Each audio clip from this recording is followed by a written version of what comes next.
د کندهار ملي رادیو تلویزیون درنو لیدونکو او د رادیو ګرانو اوریدونکو سلامونه او نیکې هیلې مې ومنئ. په دې هیله چې تیره اونۍ به په خیر سره تیره کړې وي. دا د یو ځل بیا زه عبدالقیوم شکوري د انځور د یوې بلې خپرونې د لارې ستاسو په درنه چوپړ کې حاضر سوی یم.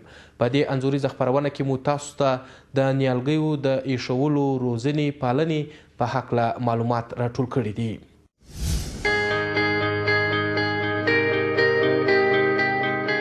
په کندهار ښار او ولسوالیو کې سږکال 1.5 میلیون نیالګي د پاک او زرغون چاپیریال د رامنځته کېدو په موخه ایښول کیږي. د کندهار ولایتي ادارې مسؤلین وایي سږکال به نه یوازې چې نیالګي ایږدي بلکې حفاظت او مراقبت ته به هم جدي پاملرنه کوي.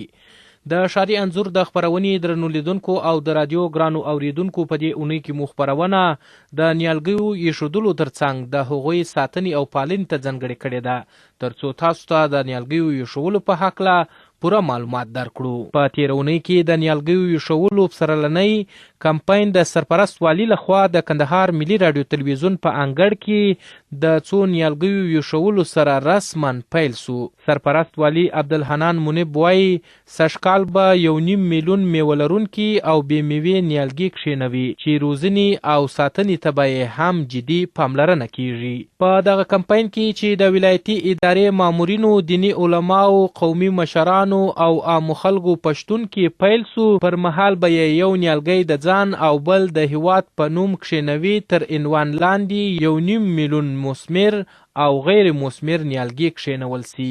سرپرست والي عبدالحنان منیب وایي سږکال هڅه کوي چې د نیالګیو د ایښودلو په څنګ کې یې ساتنې ته هم جدي پاملرنه وکړي. هغه په دې برخه کې د اړوند ادارو ترڅنګ له ولسونو غوښتنه وکړه چې د نیالګیو ساتنې په برخه کې مرسته وکړي. پسرلنی کمپاین د 490 دپاره رسما افتتاح سو.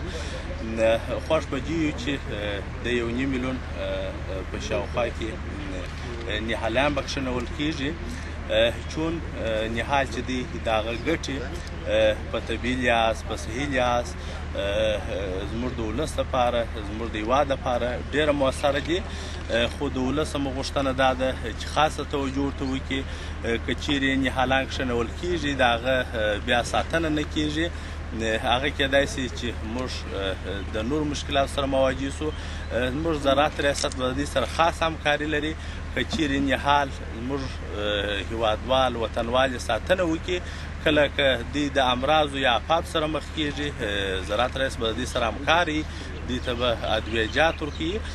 نو خوښ یو په دغه برخه کې د ټولو هیوادوالو خاصه توجه غواړو چې زموږ سره په دغه کې همکار اوسي. زموږ ښاروالي ریاست هم پلان لري چې هغه د نالچانۍ دپاره پروګرام په نږدې ورځو کې پیل کړي. نه یوازې د دولتي ادارو څخه زموږ غوښتنه ده بلکې د ټول ولس څخه چې حد اقل یو نیال ځان دپاره، یو د هېواد دپاره کښېني. که موږ لاس سره ورکړو، همکاري وکړو، موږ به انشاءالله په نږدې راتلونکي کې د یو ښه سرسبزه ښار، د یو ښه سرسبزه هېواد شهیدان یو. په ورته وخت کې د کرهنې رئیس سید حفیظ الله سیدي وایي سږکال یې د نیالګیو ایښودلو کمپاین د یوه نیالګي د ځان او بل د هیواد لپاره کښېنوي شعار لاندې پیل سوی. د دې کمپاین د لارې په ښار او ولسوالیو کې 1.5 میلیون نیالګي کښېنول سي. ښاغلی سیدي وایي سږکال به د نیالګیو د وچېدو او له منځه تلو کچه ټیټه وي ځکه د ساتنې لپاره یې ځانګړي تدابیر په پام کې نیول سوي او خلکو ته د رسنیو د لارې عامه پوهاوی هم ورکول سوی دی.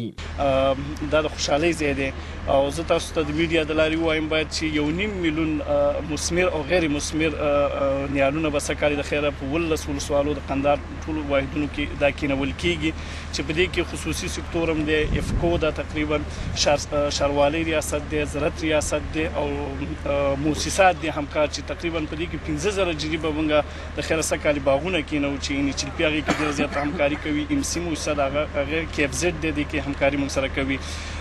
د کمپاین له موږ نوم ورکړی دی د یو نهال د ځان دپاره او یو نهال یا درخته د هیواد دپاره. زما ارزو توقع دا ده نیالونه هر کال لکه تاسو ویلې موږ ډېر زیات کینوو خو بدبختانه چې اکثر یا وچیږي یا د هغې څخه صحیح پالنه نه کیږي.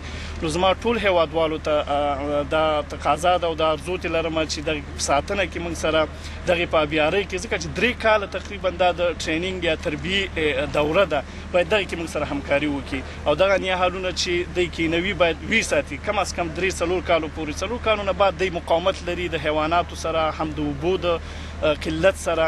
نو زما دغه توقع ده چې ټول لاس سره ورکو او د هیواد په سرسبزۍ کې زموږ سره همکاري وکړو. مخکې همدغسې وو چې ټول به د بادر نه هغه څخه دا بوټ نیالونه موږ ته راتله. اوس دغه سکتور د قوریو د شخص ډېر زیات انکشاف کړی دی.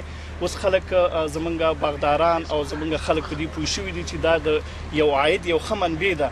اوس موږ په هیواد کې ماشاءالله ډېر زیاتې نرسریانې قوریې لرو په شخصي ډول چې په لکونو بوټي تولیدوي. دغسې مشرقي څخه راځي خو د هیواد داخل تولید دی. دا د هیواد څخه بهر اوس نیالونه موږ نه اجازه ورکوو او نه دلته پرېږدو. دلته موږ شخصي ډېر زیات قوریې لرو چې دې محیط سره او په همدې اقلیم کې روزل کېږي او د دې ابو هوا سره ښه توافق لري. که چېرته بار نه موږ یو نیال راوړو دا د دې محیط سره توافق نه لري نو بیا هغه ناکامه وچیږي او دهقان زموږ متضرر کېږي. بلخوا د کندهار ښار اوسیدونکي هم ټینګار کوي چې د نیالګیو ایښولو ترڅنګ باید د نیالګیو ساتنې او پالنې ته هم پوره پاملرنه وسي. هغوی د نیالګیو ایښولو روزنه او پالنه د ټول هیوادوالو دنده بولي چې باید په دې برخه کې هر څوک خپل مسؤلیت ادا کړي ترڅو ښار مو زرغون او یو پاک چاپیریال رامنځته سي. د کندهار ښار چې دی دا یوازې د ښاروالۍ په سطحه د ښاروالۍ وظیفه نه ده. د هر مؤمن مسلمان د هر ورور څخه دا هیله کوو چې باید در خپل وس او طاقته پورې د ښار نظافت ته پاملرنه وکړي او ښه توجه ورته وکړي. معنا یو کثافات یې ولید لرې کړي او نال یې ولیدی بې ځایه معنا سم یې کړي چې تږی یې ولیدی اوبه یې کړي. هر سړی معنا د خپل دوکاندارۍ مخ ښه صفا وساتي، د خپلې ګلخانې مخ صفا وساتي، د خپل معنا کور مخ ښه صفا وساتي، د خپل کور مخ ته چې نال کښېښاوه ښاروالۍ کښېښاوه نو ښاروال صاحب خو نه دی ورته ولاړ یا د ده موظفین نه دي ورته ولاړ. نو دا به زه هم دا توجه کوم بل ورور بیا هم کوي بل ورور بیا هم کوي لوی کوچنی بیا ټوله کوي. او دا چې معنا زموږ په ښار کې دا ناامني و دا خرابي و دا موجود ده دا د څه د کبله دا د دې د کبله چې معنا زموږ بې علمي زیاته ده. د ښار ښکلا ده، ښار په ښایسته کېږي، د انسان زړه توجه په بیداره کېږي. ګل خو نو څنګه دی، ګل خو ډېر ښایسته شی دی، ګل بهترین شی دی و زړه ته و روح ته معنا دا د روح غذا ده. در ګل نه بهترین شی چیرې و زما ګلخانه چې ده داسې کمزوري کې ګلخانه ده. کندهار هوټل چې دی معنا په سطح غټه ګلخانه ده، خلک یې معنا خوښي کوي ستاینې کوي. مګر چې راسي زما و دا سپېرې ګلخانې ته وګوري و دا پاکۍ و صفایي ته وګوري دا د ګل و صفایي ته وګوري موږ د خپله وسه طاقته ډېره معنا صفایي ورسره کوو.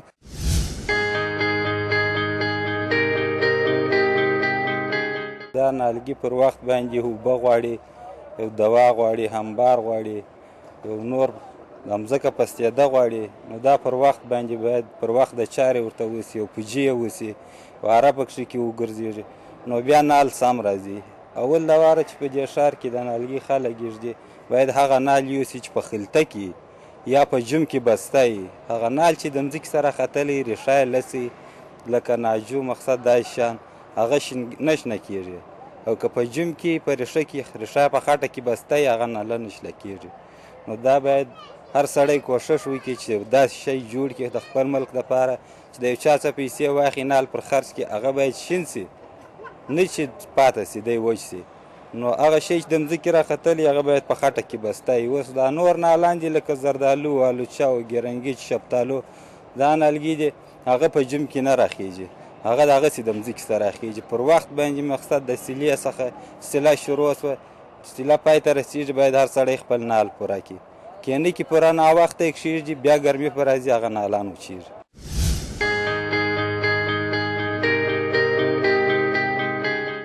د زراعت بخش د دنیا دپاره د هوا د صفا کولو دپاره د ډاکټرانو اولینه نسخه دا ده چې موږ زراعت فعاله کړو، زموږ هوا راپاکه کړي، زموږ هوا وساتي، نو موږ به نه مریضۍ پیدا کړو، نه به موږ د مریضۍ سره، نه به موږ د یو بل مشکل سره مخامخ کېږو. خو زما د دولت د اولین زما د دولت خپل خلک چې دي، لکه د والي صاحب محترمه څخه، لکه د ښاروال صاحب محترمه څخه، لکه د زراعت د رئیس محترمه څخه، زموږ ټول نالخانو والا، یوازې زه نه، زموږ ټول کسب کاره خلک اولین دا غوښتنه جن لري چې موږ ته رسمي نمایندګي جوړه کړي. محترمه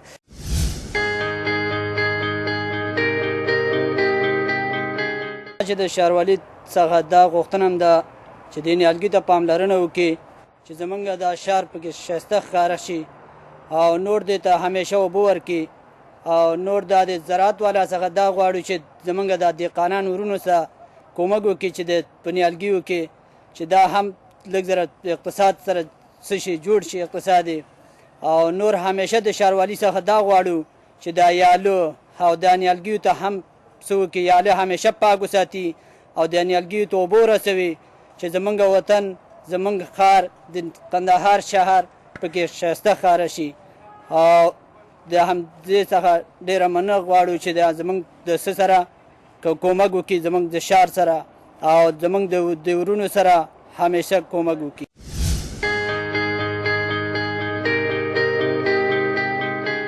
د ښاروالۍ نه زموږ دا غوښتنه ده چې دی ورته پاملرنه وکړي، هر وخت د دې هغه کوم شاخونه چې زیات شوي، ډېر بې ځایه غټ شوي، ځنګل شوي، دا باید صفا کړي او هر وخت اوبه ورته ورکول شي.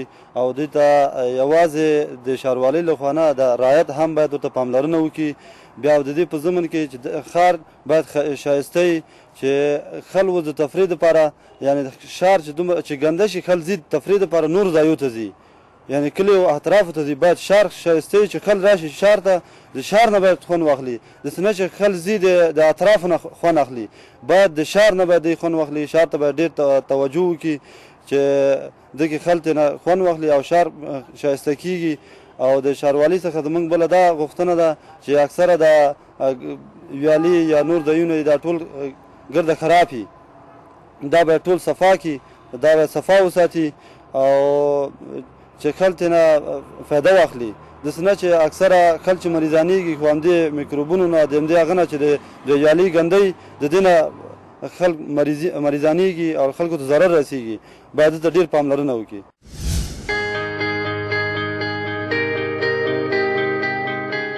اول توجه د خلکو باید دې ته وسي، د ټولو عامو ښاریانو چې هغه د جشي څخه هغسې اوبه ګنده اوبه بندې کړي. اوس دا شیان کښته ولاړې پرځه که د هغه څخه دا ګنده اوبه منع سي، پاکې اوبه ورکول سي او فعالیت یې وسي، هغه پوجې وسي، مځکه ورته پسته سي، شی وساتل سي، بیا نو وچېږي انشاءالله په فضل د خدای.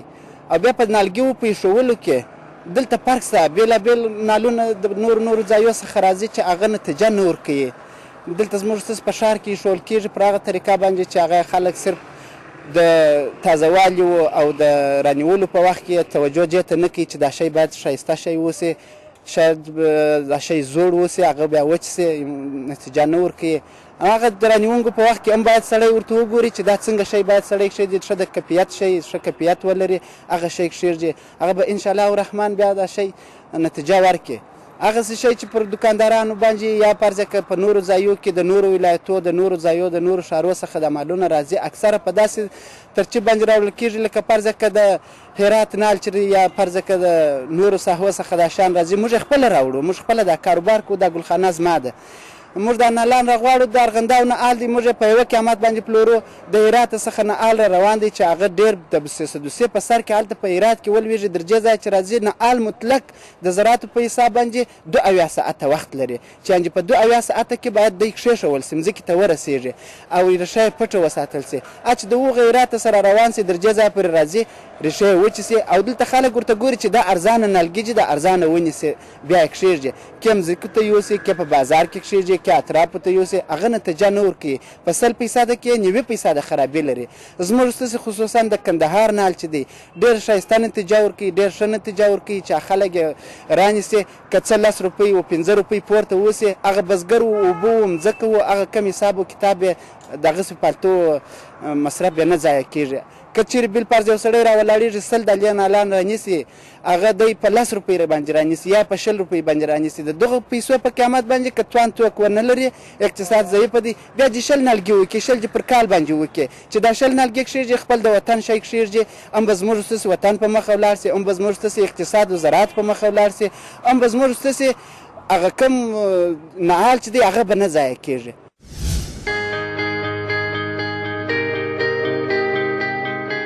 زموږ غوښتنه دغه ده چې د هر چا کور مخته نلګیانې باید چې هغه یې روزنه وکړي ولې په دې سبب چې ښاروالۍ په هر ځای باندې نشي رسېدلی او ښاروالۍ بیا ښاروالۍ چې پالنه دغه وګوري چې معنا کم وچېږي بیا چې هغه اوبه ورکړي روزنه یې وکړي نو په دا خاطر زما دغه دی چې هر سړی روزنه وکړي ګل چې دی ښه خوند کوي زموږ څه افغانستان په ښایسته کېږي کندهار په ښایسته کېږي.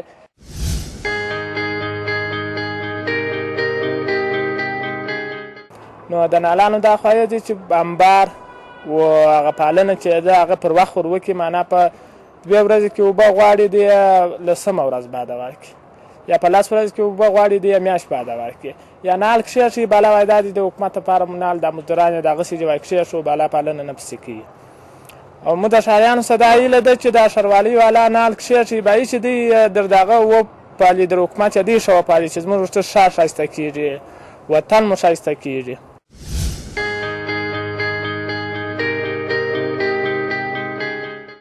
موږ غوښتنه دا ده د عوام خلکو څخه چې د کورو مخکې نالیان ولاړې باید فعالیت یې وکړي د مالو څخه وساتي اوبهخوره یې وکړي روزنه یې وکړي ویې ګوري دا زموږ ستاسې خاوره ده دا زموږ د ټولو افغانانو کور دی باید موږ خپل کور پاک وساتو روزنه یې وساتو فعالیت یې وکړو.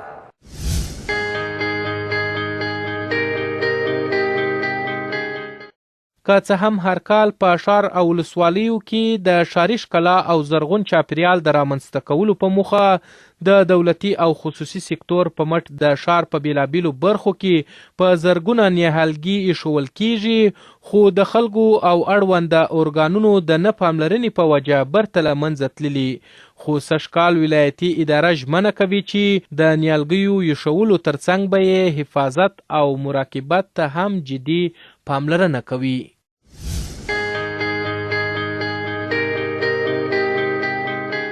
د ښاري انځور د خپرونې درنو لیدونکو او د رادیو ګرانو اوریدونکو زموږ د دې اونۍ انځوریزه خپرونه پر همدې ځای پای ته رسیږي. تر بلې خپرونې چې زه عبدالقیوم شکوري او د کامرې شاته رحمت الله سمون ستاسو په درانه چوپړ کې حاضرېږو. تاسې پر لوی او مهربانه خدای سپارو. ښه وخت ولرئ.